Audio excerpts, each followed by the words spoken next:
కొత్త ప్రభుత్వం వచ్చింది. సరే అప్పట్లో మీరు బీఆర్ఎస్ను ఏకీలు కాకీలు ఇరిచేశారు. ఓకే, మరి కొత్త ప్రభుత్వం వచ్చింది, దీనికి మీ మద్దతు ఉందా లేదా?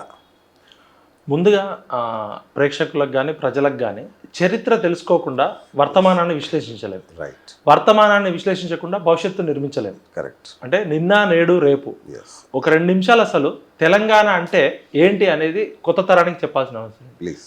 తెలంగాణ అంటే అమాయకత్వము, ఆవేశము.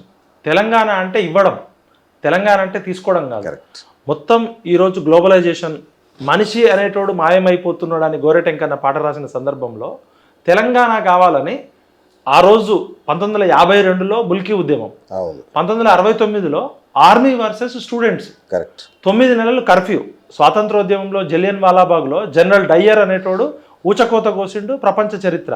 కానీ స్వాతంత్రం వచ్చినాక భారతదేశంలో మా ఉద్యోగాలు మాకు కావాలని తెలంగాణ విద్యార్థులు కొట్లాడితే ఇందిరాగాంధీ ప్రభుత్వము ఊచకోత కోసి ఆర్మీని పంపించింది. 9 నెలలు కర్ఫ్యూ. ఒక్క డెడ్ బాడీ ఉస్మానియా హాస్పిటల్కి వస్తే 100 మంది తల్లిదండ్రులు మా పిల్లోళ్ళదేమో అనేటోళ్ళు. అప్పుడు గాంధీ హాస్పిటల్ లేదు. 3600 మిస్సింగ్ కేసులు.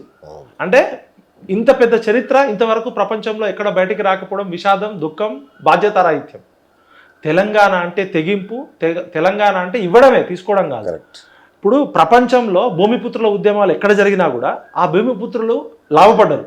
కానీ విషాదం ఏంటంటే ఆ రోజు నిజాం కాలం నుంచి ఆయన ముల్కీ నాన్ ముల్కీ ఉద్యమం, ఇక్కడ ఇరాన్, ఇరాక్, ఆఫ్ఘనిస్తాన్, ఎక్కడెక్కడో ఉత్తరప్రదేశ్ కాయస్తు బ్రాహ్మణులు ఎక్కడెక్కడో వచ్చి ఇక్కడ జాబులు పొందిరు. కానీ అత్యంత దారుణంగా అన్యాయానికి గురైంది ఆ రోజు ముల్కీ ఉద్యమం నుంచి నేడు మనం మాట్లాడుతున్న సందర్భం వరకు. మా ఉద్యోగాలు మాకు కావాలి, మాకు రావాల్సిన వాటా మాకు దక్కాలి, ఈ సహజ వనరులలో దోపిడీ జరుగుతుంది అని చెప్పి మా నాన్నగారి తరం 68, 69లో వాళ్ళు జైల్లోకి పోయారు, జీవితం అంతా కోల్పోయారు. ఆ తర్వాత నా తరం, నేను 2001 నుంచి 2014 వరకు చంద్రబాబు నాయుడుతో, రాజశేఖర్ రెడ్డితో, ఒక దశలో చంద్రబాబు నాయుడు తెలంగాణకు అడ్డొస్తే బెల్ట్ బాంబ్తో పెట్టి చంపేస్తామని చెప్పినాం. ఫస్ట్ జైలుకి వెళ్ళినప్పుడు చెంచల్గూడలో 2001 డిసెంబర్ 27న టీఆర్ఎస్ పార్టీ బంద్కు పిలుపునిచ్చింది. ఫస్ట్ జైలుకు పోయే అవకాశం నాకు, నాతో పాటు ఒక 13 మంది వీళ్ళకి. నేను ముక్కు తెలియదు, ముఖం తెలియదు. నేను చెంచల్గూడ జైలుకు పోయి బయటకు వచ్చేటప్పుడు 3000 మంది విద్యార్థులు ఊరేగింపు తీసుకొచ్చారు. అసలు నేనేమి పాపులర్ కాదు, నేను అప్పుడు 21-22 ఏళ్ల వయసు. అంటే తెలంగాణ అనేది ఒక మంత్రం. ఈ ప్రపంచానికి తెలంగాణ ప్రాణాలు ఎలా ఇయ్యాలో నేర్పింది. ఈ మట్టి నిత్యం రక్త తర్పణంతో తడిసింది. చనిపోయిన పోలీసు కావచ్చు, చంపిన నక్సలైట్ కావచ్చు, ఎన్కౌంటర్లు, కౌంటర్లు, ఇద్దరు తెలంగాణ భూమిపుత్రులే. ఆ రోజు 68 ఉద్యమాన్ని తీవ్రంగా అణిచివేయడంతో ఇక్కడ ఉన్న టాలెంట్ ఉన్న ఇంజనీర్లు, డాక్టర్లు, కాకతీయ యూనివర్సిటీ, ఉస్మానియా అందరూ కూడా అడవుల్లోకి వెళ్ళి నక్సలైట్ ఉద్యమం ఉంది.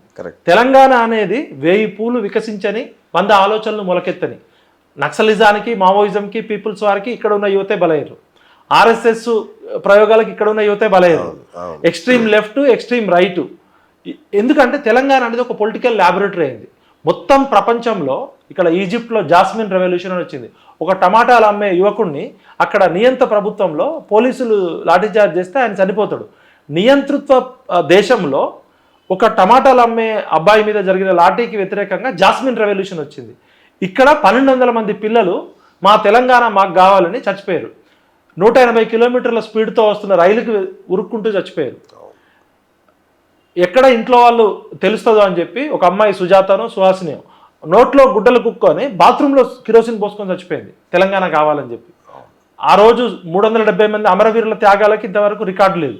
ఇంతవరకు అమరవీరుల స్తూపం ఇనాగ్రేట్ కాలేదు. ఎంత సిగ్గుచేటంటే అసెంబ్లీ ఆపోజిట్ ఉన్న అమరవీరుల స్తూపము 1968లో జరిగిన ఊచకోతకి నిలువుటద్దాం. ఏ రాజకీయ నాయకుడు ఎమ్మెల్యే, ఎంపీ అయ్యే ముందు అక్కడికి పోయి ప్రమాణం చేస్తారు. మంత్రులు, ముఖ్యమంత్రులు అయినాక దాన్ని పట్టించుకోరు. ఇప్పటి వరకు అది అఫీషియల్గా ఇనాగ్రేట్ కాలేదనే విషయం కూడా ఎవరికి తెలియదు. అంటే తెలంగాణ చరిత్రని ఎంత కనుమరుగు చేశారు. ఇప్పుడు రాజకీయ నాయకులు వస్తుంటారు, పోతుంటారు. కానీ ఈ 69 చరిత్రని రికార్డు చేయాల్సిన బాధ్యత ప్రభుత్వాల మీద ఉంది, రాజకీయాల మీద ఉంది. ఇప్పుడు అన్సంగ్ హీరోస్, ఇప్పుడు మనకి స్వాతంత్రోద్యమంలో చాలామంది అన్సంగ్ హీరోస్ ఉన్నట్టు తెలంగాణ ఉద్యమం నిన్ననే ఒక విషాదం జరిగింది. 1968లో కొత్తగూడెం థర్మల్ పవర్ స్టేషన్ దగ్గర సింగరేణి దానిలో మా ఉద్యోగాలు మాకు కావాలని కొలిశెట్టి రామదాస్ గారు అనే యువకుడు, ఆయన మద్రాసులో సోషియాలజీలో గోల్డ్ మెడలిస్టు. వాళ్ళు 68లో కొలిశెట్టి రామదాస్ గారు, మా పెదనాన్న గారు, మా ఫాదరు, ఈ తరం అంతా కేటీపీఎస్లో సింగరేణిలో మాకు ఉద్యోగాలు దక్కట్లేదని చెప్తే ఉద్యోగాలు రాని 11 మంది మెరిట్లో టాప్ ఉన్నా కూడా ఇంటర్వ్యూలో వాళ్ళకి నెగ్లెక్ట్ జరిగింది. కృష్ణా జిల్లా, గుంటూరు, ఈస్ట్ గోదావరి, వెస్ట్ గోదావరి ఉన్న వాళ్ళకి వెంగళరావు గారు దొంగ మూలికి సర్టిఫికెట్లు ఇచ్చి ఉద్యోగాలు ఇచ్చిండు. దాంతో ఈ 11 మంది విద్యార్థులు 68లో నిరాదీక్ష స్టార్ట్ చేస్తారు. అది తెలంగాణ ఉద్యమానికి పునాది రాయి. అలాంటి కొలిశెట్టి రామదాస్ గారు నిన్న చనిపోతే కనీసం రాజకీయ పార్టీలు పట్టించుకోలే, మీడియా సంస్థలు పట్టించుకోలే, తెలంగాణ సమాజం పట్టించుకోలే. ఇంత దిక్కుమాలిన స్థితిలో ఉందా తెలంగాణ అని బాధ అనిపిస్తుంది. ఆ రోజు మేము చంద్రబాబు నాయుడుతో, రాజశేఖర రెడ్డితో కొట్లాడి ఆ 1200 మందితో మేము కూడా చచ్చిపోయి ఉంటే బాగుండి అనిపిస్తుంది. అంటే ఇంత కృతజ్ఞత లేని సమాజమా తెలంగాణ సమాజం? ఇంత నిస్తేజంగా ఉండడానికి ఈ రాజకీయ పార్టీలు తెలంగాణని ఒక క్షుద్ర రాజకీయాలకు వాడుకున్నారు. తెలంగాణలో మంచి చేస్తే నెత్తిన పెట్టుకుంటాం, చెడు చేస్తే బరి తెగించి కొట్లాడతాం. తెలంగాణలో వేరే దగ్గర ఆస్తులు ఇవ్వడానికే భయపడతారు, లేకపోతే ఒక 10,000 రూపాయలు అప్పు ఇవ్వడానికి భయపడతారు. పక్కనున్న రాష్ట్రంలో ఒక గీత పడలే, ఒక ప్రాణం కోల్పోలే సమైక్యాంధ్ర ఉద్యమంలో. మరి ఇక్కడనే ఎందుకు 1200 మంది పిల్లలు కోల్పోయారు? అంటే ఈ రక్తం త్యాగాలకి, ఈ భూమి త్యాగాల భూమి. అందుకనే చనిపోయిన అమరవీరులకి, ఉద్యమకారులందరికీ జోహార్లు చెప్తూ వాళ్ళ ఆత్మలు శాంతి కలగాలని, వాళ్ళ ఆకాంక్షల కోసమే మేము బతుకున్నాం. మాకు ఇది పునర్జన్మ.